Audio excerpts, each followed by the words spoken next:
वालेकुम आप सब देखने वालों को एंड वेलकम बैक। मेरे लिए नाश्ता बनाना हमेशा से इतना कठिन मरहला रहा है। मतलब हर वक्त जल्दबाजी में फ़ौरन फ़ौरन मुझे नाश्ता बनाना पड़ता है। उसकी वजह यह है कि मैं चाहे जितने मर्जी बजे उठ जाऊं, लेकिन हमारी काम वाली को एन उसी मौके पर हमारे घर की झाड़ू करने के लिए आ पहुंचना होता है। मेरी मम्मा से हमेशा यही गुजारिश और अपील रही है कि मम्मा आप काम वाली का टाइम चेंज क्यों नहीं कर देती। मैं जब भी नाश्ता बनाने के लिए नीचे आता हूँ वो आ खड़ी होती है और फिर बस मुझे यही हिदायत जारी कर दी जाती हैं कि बेटा चलो फ़ौरन जल्दी जल्दी से किचन फारिग कर दो, क्योंकि अब काम वाली आंटी को यहाँ से सफाई करनी है। ये क्या बात हुई यार। तो बस मेरा और काम वाली का ये लड़ाई झगड़ा हमेशा से चलता आ रहा है। आज भी जब मैं किचन में आया तो हस्बे मामूल मामा ने कहा कि फ़ौरन फ़ौरन अपना नाश्ता बना लो, क्योंकि काम वाली आंटी किसी भी लम्हे घर पे आ टपकेंगी। मैंने फ़ौरन से अपना नाश्ता बनाने की कोशिश की और साथ में अपना फ़ोन पकड़ लिया ताकि वीडियो रिकॉर्ड कर सकूं। और आप लोगों को पता ही होगा कि एक हाथ में अगर हमारा फ़ोन हो और दूसरे हाथ से हम लोग अपने स्लाइस को टोस्ट करने की कोशिश में मसरूफ़ हों तो कितना मुश्किल हो जाता है। भाई मैंने एक हाथ में फ़ोन पकड़ा और दूसरे हाथ से चिमटे की मदद से टोस्ट को उलटने की कोशिश की, लेकिन टोस्ट साहब ने उलटने से साफ इनकार कर दिया। फिर मुझे खैर जल्दबाजी में अपने हाथ की मदद से ही उनको उलट पुलट कर किसी ना किसी तरह से अपना काम चलाना पड़ा। कौन है ये लोग, कहाँ से आते हैं? मतलब काम वाली का जितने मर्जी बजे उठ जाओ, वो मोहतरमा उसी ऐन मौके पर आ जाती हैं जब हम किचन में काम कर रहे होते हैं। मुझे इतना शदीद गुस्सा आता है इस बात पर। और फिर मामा कहती हैं कि चलो अब ये नाश्ता तुमने बना लिया, इसको लेकर फौरन अपने ऊपर वाले कमरे में चले जाओ। वरना मेरा तो ये दिल चाह रहा होता है कि मैं नाश्ते को टीवी लाउंज में बैठकर आराम से करूं, लेकिन भाई नहीं।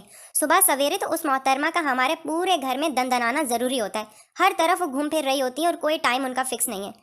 कभी वो किसी घर से कभी लेट आ रही होती हैं, कभी अपने घर से लेट चली आ रही होती हैं। मम्मा को मैं कहता हूँ कि मम्मा आप इनसे थोड़ा सख्ती से बात करें, लेकिन मम्मा वही बात के बेटा इनसे ऐसे बात नहीं करनी चाहिए, ये हमारी हेल्पर हैं, इनसे बहुत सुकून से इत्मीनान से बात करनी चाहिए वगैरह वगैरह। सो खैर छोड़ें। एनीवेज मैं आ चुका हूँ इस वक्त छत पर और आप देख सकते हैं कि कोई बादल आ गए थे।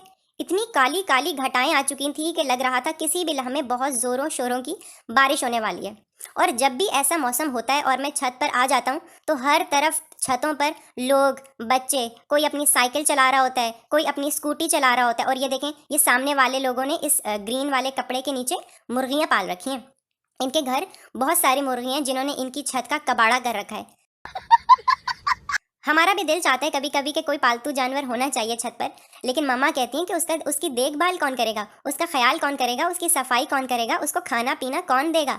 तुम लोग तो बस हर वक्त सोते रहते हो। तो बस फिर मामा कहती हैं कि अगर तुम उसकी देखभाल करने की जिम्मेदारी पकड़ लो तो फिर हम लोग कोई जानवर लेने के बारे में सोच सकते हैं।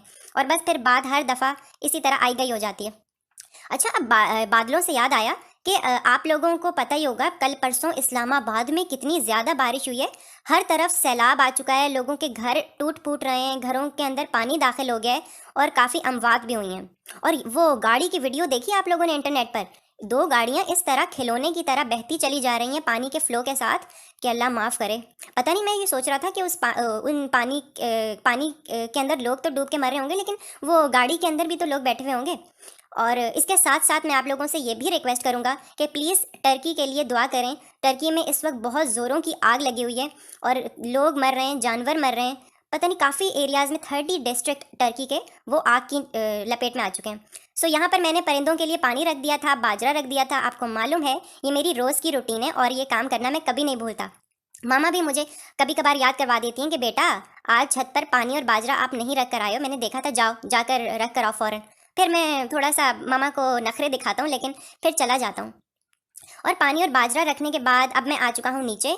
आज था संडे का दिन और संडे को ट्यूशन से बच्चों की छुट्टी होती है। आपको पता है ना, मैं बच्चों को ट्यूशन पढ़ाता हूँ। नहीं। लेकिन संडे को बच्चों की ट्यूशन से छुट्टी होती है। लेकिन आज हंजला साहब आ गए ट्यूशन पढ़ने के लिए। मैंने इनसे पूछा कि हंजला, आप आज संडे के दिन ट्यूशन पढ़ने आए हो और आपने फ्राइडे को बिला वजह छुट्टी कर ली थी, इसकी क्या वजह है? हंजला के साथ हंजला के बड़े भाई भी आए, मुगीरा। उन्होंने मुझे कहा कि मामा कह रही हैं कि हंजला ने फ्राइडे को छुट्टी कर ली थी, इसका थोड़ा सा काम रह गया है, तो आप इसको वो काम करवा दें। मैंने कहा देखो बेटा, मैं इसको वो काम करवा तो दूंगा, लेकिन ज़रा इससे पूछकर मुझे ये बताओ कि ये फ्राइडे को किस खुशी में इसने छुट्टी मना ली। मैंने तो बाकी सब बच्चों को उस दिन पढ़ाया है, ये क्यों नहीं आया था? तो इस बात का बेचारे के पास कोई जवाब नहीं था और हंजला ने भी कोई खातिर ख्वाह जवाब नहीं दिया कि मैंने इसलिए छुट्टी कर ली थी। मैंने मुगीरा से कहा कि मुगीरा, ये तो कोई तरीका नहीं है कि ये अपनी मर्जी से जब मर्जी छुट्टी करके बैठ जाए और फिर मैं इसको संडे को अलग से टाइम दूं। आज के बाद ऐसा नहीं होना चाहिए। और मैंने साथ में ये भी उससे कहा कि स्कूल में जो टीचर ने होमवर्क दिया है या क्लास वर्क करवाया है, मुझे तो उसके बारे में नहीं पता, मैं इसको अपनी तरफ से अब कैसे पढ़ा दूँ।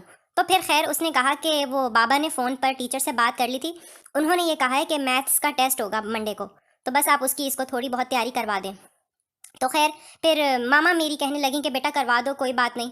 लेकिन मैंने कह दिया था उनसे कि आइंदा अगर इसने बिला वजह फ्राइडे को छुट्टी की तो मैं इसको अलग से नहीं पढ़ाऊंगा। और हो सकता है हम लोग संडे को कहीं जाने का प्रोग्राम बना लेते हैं जैसे कभी कभी, तो अगर हमारा कहीं जाने का प्लान बन गया तो फिर मैं फ़ौरन इसको छोड़ के भाग जाऊंगा, फिर मैं इसको आगे नहीं पढ़ाऊंगा।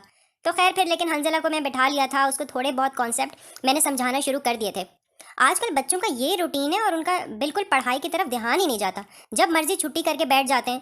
पहले भी एक दफ़ा ऐसा हुआ लास्ट वीक कि एक बच्चा है अनस, वो भी यहाँ पर ट्यूशन पढ़ने के लिए मेरे पास आता था। तो अभी छुट्टी होने में आधा घंटा बाकी था, उसने मुझसे कहा कि भाई मुझे वॉशरूम जाना है, मैं चला जाऊँ? मैंने कहा अच्छा चले जाओ लेकिन फ़ौरन वापस आ जाना। और हमेशा बच्चे वॉशरूम जाते हैं तो 5 से 7 मिनट में वो वापस आ जाते हैं। अच्छा भाई, 5 minute, 10 minute, 15 minute, 20 minute, 25 minute, मतलब कि टाइम गुजरता चला जा रहा था, आधा घंटा गुजर गया, यहाँ तक कि 5 बज गए और मैंने सब बच्चों को 5:10 या 12 मिनट पर छुट्टी दे दी। लेकिन भाई अनस साहब तो अभी तक वॉशरूम से वापस ही नहीं आए। मुझे इतना शदीद गुस्सा आया और रात हो गई, उसका बैग भी हमारे घर पर पड़ा हुआ था और वो वापस ही नहीं आया। खैर शाम को मैंने उसके चचा के फ़ोन पर मैसेज किया, क्योंकि उसके चचा का फ़ोन नंबर है मेरे पास, उसके पापा का फ़ोन नंबर नहीं है। तो मैंने उनके चचा के नंबर पर टेक्स्ट किया कि अंकल वो अनस का बैग भी यहाँ पर पड़ा हुआ है, अभी तक वो मुझसे वॉशरूम की परमिशन लेकर गया था लेकिन अभी तक उसका कोई नामो निशान नहीं है। तो उन्होंने कहा कि अच्छा मैं उसकी मामा से पूछ कर बताता हूँ कि क्यों नहीं आया वो वापस।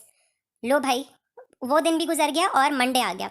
मंडे को जब अनस ट्यूशन आया तो पता ये चला उसकी चच्ची से हमें कि अनस साहब की खूब पिटाई हुई है इस बात पर कि वो अपना बैग छोड़ छाड़ कर वॉशरूम करने के बहाने से अपने उन कजन्स के साथ खेल रहे थे जो 3 दिन से उनके घर आए हुए थे।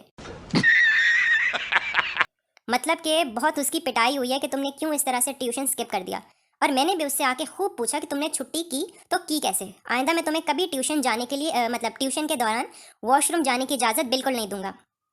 तो बस अब हो चुकी है शाम और मैं पापा के साथ आ चुका हूँ पानी भरने के लिए। हमारे मस्जिद का एक फ़िल्टर है जहाँ से सब लोग पानी भर के लेकर जाते हैं और मैं और पापा यहीं पर पानी भरने के लिए आए हुए थे। पहले हम लोग घर में बॉयल कर लेते थे पानी, लेकिन जब से ये फ़िल्टर लगा है तो हमारे लिए काफ़ी ज़्यादा आसानी हो गई है। काफ़ी दफ़ा तो हम ये भी देखते हैं कि पूरे पूरे रक्शे भर कर लोग पानी लेकर जा रहे होते हैं और इतना गुस्सा आता है कि जब वो सारी नलकों को मल लेते हैं। मतलब एक रक्षा ले आते हैं, ढेरों ढेर बोतलें होती हैं और उनको भरते चले जा रहे हैं, भरते चले जा रहे हैं और हम लोग बेचारे इंतज़ार में खड़े रहते हैं। एक दफ़ा तो ये भी हुआ था कि मैं और हारिस भाई रात को पानी भरने के लिए गए। मैं साइकिल पर ड्राइव कर रहा था और उन्होंने पीछे से पकड़ के रखना था, लेकिन उन्होंने अचानक छोड़ दिया पानी और सारा पानी नीचे गिर गया था। फिर मामा ने हम लोगों को खूब डांटा कि तुम लोगों से एक बॉटल भी पानी भरकर नहीं लाई गई। सो बस एनीवेज, इसी के साथ मेरा आज का व्लॉग ख़त्म होता है। मेरे चैनल को सब्सक्राइब करना बिल्कुल मत भूलें। मैं आप लोगों से मिलूँगा अब अपनी नेक्स्ट वीडियो में। तब तक के लिए अल्लाह हाफिज़ और शब्बा खैर।